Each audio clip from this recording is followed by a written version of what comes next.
first about your background in music and how you kind of eventually worked your way up to becoming a conductor. Yeah, so I started singing as a small child, as a boy. When I was 5, I started in a school choir, and that sort of propelled me forward in music my entire life. I've never stopped singing since then, so just a few years under my belt with that. And I took that seriously all the way through high school and into college. My undergrad was in vocal performance and did a bunch of opera and choral things. And did not pursue that full time. Instead, I went to work in the nonprofit sector, but I was still singing in choirs on the side part time. So I never have gotten away from music ever, although it's not been the most prominent thing my entire career. And then about 10 years ago, I was laid off from a job I had in a nonprofit organization and was kind of trying to figure out what do I do with my life now. And the one constant, the one thing that kept coming back was music. And that has always been the constant in my life. And so I decided, I'm going to go back to grad school and do music now full time. I've done a lot of other things, and music is the one thing that brings me the most passion. So I went back to school and to become a conductor, and that's what kind of got me started on that path and led me to where I am now here today. Yeah, and I know you're hoping to become the next director or next conductor of the Great Falls Symphony, but yeah. As far as your musical conducting experience and things like that, what does that entail? What do you mean? You're conducting with, I think, things that I've done? Yeah. Places. So. Okay. Places Yeah. you've worked at. Yeah.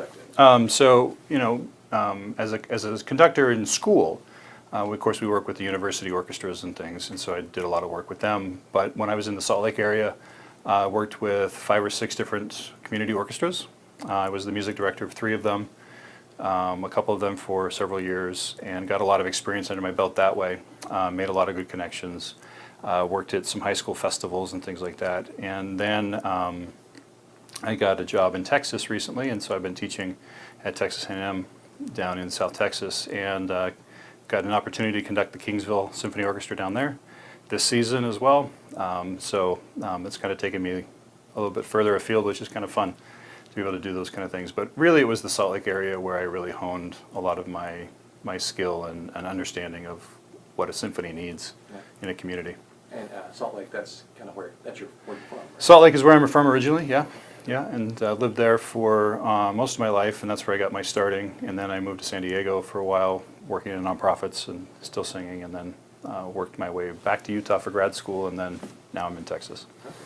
Okay. And so now this job opens up in Great Falls with Great Falls Symphony. What was attractive about this for you? Why did you decide to pursue this one? Well, that's a great question. One of the reasons that Great Falls was really appealing to me is because of the culture of music here in the state of Montana, number one, with the orchestra association that is here between the cities that have orchestras here.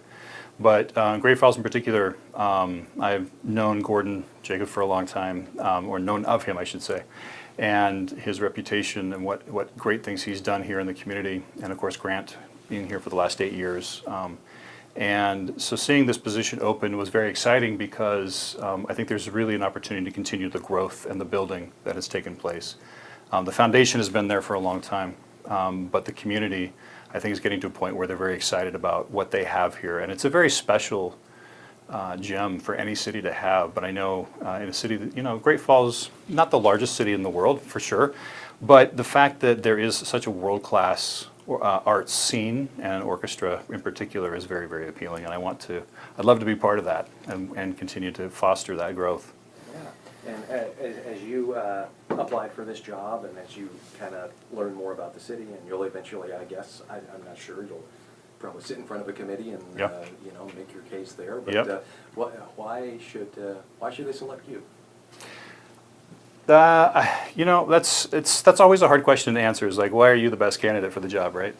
I think one of the things, a couple of things that I bring to the table is number one, my commitment to community and community orchestra. The fact that I understand community orchestras really well, having those experiences, but also my background in nonprofit organizations, working in them, leading some of them, being on boards, and being involved in the community that way.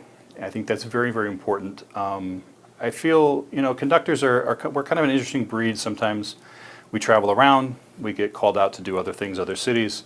But whenever there's an opportunity to come to a home base and have an orchestra that's where you live, and you are visible in the community as the music director, I think that sends a powerful message, not only to the musicians that are here in town locally, because they see you, but I think it sends a message to the community that you are part of the fabric of the community. You care about the community. You're not just coming in to do your thing, to do your job, and then leaving us again. And I understand what that means, and so, you know, that's something I definitely can be here for the community. I would be happy to live here in the community and work right here with everybody that lives here. Yeah, some of that same snow that they get in Salt Lake. Yeah, exactly. It's a little bit colder, but... And also, in kind of reading up a little bit about you, I know you worked a lot with young people, education, music education, and that's kind of something I think that the Great Falls Symphony kind of takes pride in, you know, with the youth symphony and youth orchestra, and talk about the importance of that. And I would assume that your experience there is another selling point for yourself as well. Yeah, music education is something I'm very passionate about. Obviously, without music education at a young age, you don't have the great orchestras later on as we become adults. And despite the fact that arts is under attack, and I know that's kind of cliche to say, but it is true, and there are so many facets of everybody's lives that take priorities. And music, I think, needs to be one, not only because of what it can help do for young people, both socially and developmentally, but the lifelong skills that they will acquire are really, really critical and important. And the fact that you can be in school, learn about music, pick up an instrument, sing, whatever it might be, that's a skill you can have your entire life. And, you know, I know that in the orchestra now, in the choir, these are people from the community that most of them have other part-time, full-time jobs. They're not musicians full-time, and yet they still get to do that. And without a good basis in music education as a young person, we wouldn't have those people with us doing those kind of activities that really enrich the culture and fabric of the community.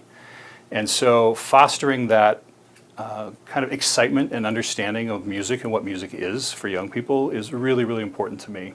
I don't care if they go off and become the next world famous whatever in music, but if they can at least have an understanding of what music is and how it touches our lives, that's what I want to try to capitalize on. And I know the Great Falls with the youth orchestra programs and the great work that they're doing and the work that they're building with that program is only going to continue to foster those things. And the work that's being done now in the schools is so critical and so valuable to the students, even though some of them may not realize that for years to come. It'll pay dividends for sure. Great. Brandon, do you have, is there a music philosophy that you go by? And how would you describe your style or your philosophy? There is, and it's kind of funny because, and I tell this to musicians I'm in front of all the time, that at the end of the day, as challenging as rehearsals can be, as frustrating as putting concerts together can be and all the logistics, for me, my driving philosophy is that music should be fun. Because it's, as far as I'm concerned, it's one of the greatest jobs in the world. We show up, we get to sing or we get to play amazing music. That's the job. We get to fill our lives with that feeling and have those experiences with an audience, amongst ourselves as an ensemble. It doesn't get any better than that as far as I'm concerned. And so when there are things that are difficult, whether that's things we can't control outside the organization or whether that's just from the music that we might be doing, that's difficult music, at the end of the day, I always want people to know music should be fun, and I want to make it fun. It is serious what we do sometimes. It serves a serious need, but it's fun to do, and it should be fun, and it should be relatable to us and have a place in our lives. Excellent. As you look back on your career in music early on and then even just as of recently, Yeah. Is there any role models or mentors or anyone that you can look to that really has made maybe more of an impact than anybody else? Yeah, well, certainly I need to give credit to my parents. They were not professionally musically inclined, but they grew up with music in their house, piano, singing, and so they instilled those same thing with us in my family and my siblings. We all grew up with piano lessons. We sang as a family and in small groups and things. And so that early attention and that early exposure to music was very, very important. So certainly my parents were a big influence as far as getting that path started. But then through high school, my high school choir director, Steve Simmons, was an amazing, still is an amazing person. And he's the one that really convinced me to take this more seriously and help push me towards music in college. And then I've been blessed with some wonderful college professors and colleagues and mentors through those experiences as well that have really just helped me flourish. In looking at the conductor candidates, you kind of drew the, I think maybe one of the more enviable concerts. Yeah. It's the Christmas. The Christmas show, yeah. And, first, I guess, tell us what can we expect from the Christmas show? Yeah, well, I will say the Christmas show I'm very excited for because I get to marry my two loves, the choir music and the orchestral music together. And so I'm very excited to work with both ensembles and put them together to really showcase some wonderful things. So as far as what to expect in the concert this coming Sunday, there'll be some traditional carols and works that people are going to recognize right off the bat. There's sort of a variation of Joy to the World in a couple of spots. The choir is singing a beautiful Robert Shaw piece called The Many Moods of Christmas that features 5 different Christmas carols in various settings. And so those will be familiar, I think, to a lot of audience members. And then I included some other pieces from composers that are still living and past composers of lesser known works that may not be as familiar to audience members, if at all. And I wanted to sort of bring both worlds of that together to feature the orchestra really well, but also to feature the choir. And so even the choir, they have an a cappella piece in the concert that they'll be featured by themselves, where they have their own moment, and it's an old Renaissance, Spanish Renaissance piece that they get to sing about the birth of Christ. And so I think the audiences are going to leave excited and inspired. Great. I think I also saw that there's Polar Express. Yeah, we're doing a Christmas at the Movies medley, so there's music from Polar Express and Home Alone and some Nightmare Before Christmas and Miracle on 34th Street. So I think people are going to recognize definitely tunes from some of their favorite holiday movies. Yeah, some of the younger and maybe older. Some of the, yeah, exactly. Yeah. All right. Brandon, I think that's all I have. Anything else that you can add? Okay. No, I'm very excited. I understand, though, that tickets are almost sold out. So if people are still deciding whether or not this is what they should do it. They should come do that. Also, word is on the street that Santa's coming. Oh, okay. So we may have a special visitor that may be there for some special Christmas magic. Excellent. Well, it's a popular show. And I know this is an afternoon performance. Are you Yeah. going to be giving a talk beforehand? Because I know that's been kind of a... Yep. Yeah, I'll be on stage about 2 o'clock, an hour before. For about a half hour, we'll be doing a pre-concert talk. And I'll kind of explain what the audience can expect from the music and sort of why I chose the program that I did and what they're going to hear. And then there is a social afterwards, and so people are welcome to attend. And they can come and meet me. They can come and meet some of the musicians and just kind of enjoy the afterglow, I guess, of the concert experience.